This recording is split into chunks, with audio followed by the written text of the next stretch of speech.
man. There it is, right on the chin again. Well, here we go. The Colonel Bomb Sheridan with Benny Ricardo, our fights from Guadalajara. And this is sensational, the WBC Light Flyweight Championship. We saw a barn burner in Daniel Estrada and Angel Illyrio Rivero in our first fight from Guadalajara, ending up in that TKO. Daniel Estrada getting the victory. A little question at the end, but he got the TKO. And I'll tell you this, the crowd doesn't like anything that Mayol does, and they love everything that Romero does. Why not? Romero's from Guadalajara. But it was interesting the way Judge Vic Draculic warned Romero about raising his head. Again, in the green and red with the white trim is Omar Nino Romero. In the white trunks is the reigning WBC champion. His first title defense at 108 pounds is Rodel Mayol from the Philippines. Buddy Bruce McTavish said this kid is so popular in the Philippines between him and Manny Pacquiao. I mean, they're just really something over there in the Philippines. And, of course, the young kid we saw from Mexico tonight, and Marvin Sansona, not successful against Vasquez, but, you know, they were talking about him and comparing him before the fight. I saw another kid in San Diego's unbeaten, 217-0, Gesta. He's another kid that's coming up. Philippines really stepping up on the world scene for the past few years. Well, of course, they've always had good fighters out of the Philippines. But I'll tell you what I'm sensing here. It's going to be a left uppercut that's going to drop Romero. I just see Mayol just setting that up. Romero just going to boxing here now in round two. And it's so fast, Benny. But watch the hands of Romero, though. See how they're open? Yep.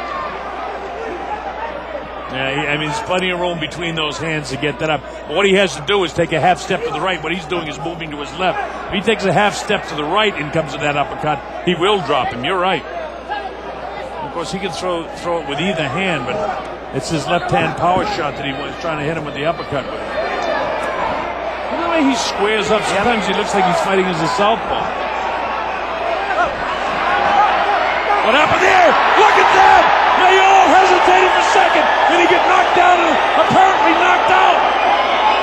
What happened there? Well, it was a low blow. Right there, referee Vic Draculic was going to go over. It's all over. Omar Nino Romero has knocked out Rodel Mayol. Wait, now Vic Draculic's going to try to clear this up because he did stop the fight, had pushed off Romero so he could tend to Mayol right there from that low blow. Well, Romero didn't stop. Hey, the rule in boxing, protect yourself at all times. He let his guard down for a split second, and my goodness gracious, did he pay the price for it. What a shot by Romero, though. He took advantage of the situation right there. Again, protect yourself at all times, but it looked like referee Vic Draculic was actually trying to stop the fight, a low blow, to give Mayol some time. But then he came over to Mayol once the punch landed and that's it, the fight's all over.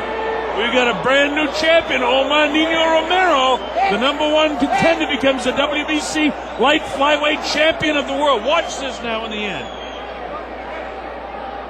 All right. Okay, so now, there's a shot, and then you're going to see the low blow. There's a... Look, No. He's moving in.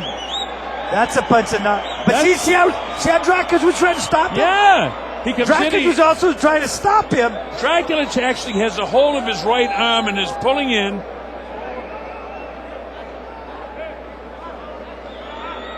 But I think he stopped it right there. Draculic stopped this fight. Well, there was a low blow, but this guy's been knocked out. Because he went over and started to count and then knocked him out. But, you're right on top of it, Benny. There was a low blow, which we're going to see at some stage here. I mean, that replay showed Draculic coming in and actually pulling Romero away. In the process of pulling his right hand back, he lands a vicious left. Here we go again. See right there. He's trying to stop him. And there he comes. That's where the punch was landed. I wish we could have got just a little bit before that to see. I saw it right away. I saw it right away. Okay, there it is. There it is. Now question. watch Draculic. There's Draculic coming in to stop it. And here's the shot.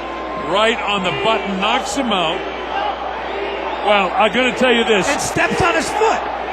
But, Benny, I'll tell you exactly what's going to happen. The WBC is going to order a rematch. This should be a no contest. No, it's not a no contest. He knocked him out. I mean, the referee can't go and change his mind now and say, no, he didn't knock him out, but he was definitely moving. See, right there, look at him. He was actually interfering with him. Right. But you got to protect yourself at all times. That's the rule. But right here, he had stopped. Right here, he had That's the stopped. low blow, which is an illegal punch. He moves in to grab him, but that isn't the way you do it. You got to go between the two fighters. And he's steps on the knocked foot. out. And he steps on the foot as he punches him. Well, the WBC, in my mind, no question will order a rematch of this fight. He got his head snapped. They got the neck brace on. Rodell Nayol. And Benny, you're going to have to translate I want to hear exactly the official particulars of what the ring announcer has to say here, which is very important. One thing that is for sure, we've had some night of boxing here on Doug Jacobs Integrated Sports, I'll tell you. And, it seems like every rule that we covered before ended up being pertinent in one of the fights.